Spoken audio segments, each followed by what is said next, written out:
Napanood nyo na ba itong videong ito ng Bingo Plus kung saan ay ginawa nga nilang dramatic ang atake ng kanilang advertisement na ito para nga makapanghikayat ng mga tao na sumali sa kanilang laro online. Marami nga tumaas ang kilay dito sa videong ito dahil parang ine-encourage sila ang mga tao. Alam naman natin na kapag ang pinag-uusapan natin ay online game, ay marami nga rito ang mga kabayan nating nahuhumaling.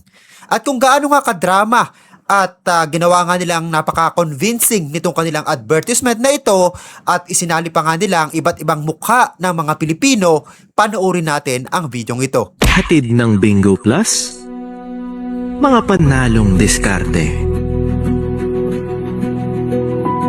Panalong diskarte number 1, pagtutulungan. Bawal ang balat sibuyas pagdating sa buhay.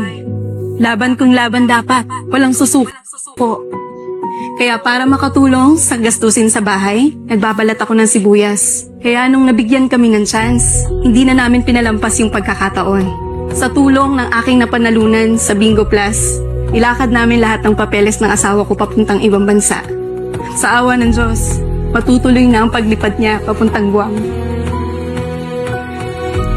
Hindi ako makapaniwala nung nanalo. Hindi talaga ako tinawag ko pa yung anak ko, pumunta ako sa kabilang kwarto. Nagpabili ako ng isang cellphone, parang remembrance, ganun. Tapos nasa bangko na. Maraming salamat sa Bingo Plus kasi malaking tulong na nakapanalo ako ng ganong kalaki. Yan ang mga panalong diskarte ng ating mga kababayan. Panalo na sila sa buhay. At dahil sa Bingo Plus, mas lalo pang tumibay ang kanilang pag-asa. Ikaw, anong Bingo Plus story mo? Gusto namin marinig ang iyong kwento. More than win.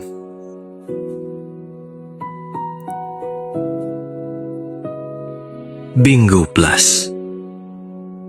So sabihin natin itong mga na-feature dito sa Bingo Plus ay talagang totoong maganda nga nangyari sa kanila at nakatulong nga sa kanila yung napanalunan nila dito sa Bingo Plus.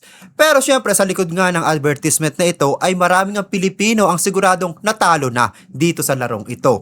Hindi naman natin sinasabing wag kayong maglaro. Dahil ito nga ang Bingo Plus, may permit nga ito galing sa gobyerno at nasa sa inyo naman yan kung talagang papatulan nyo yung mga ganitong klaseng advertisement.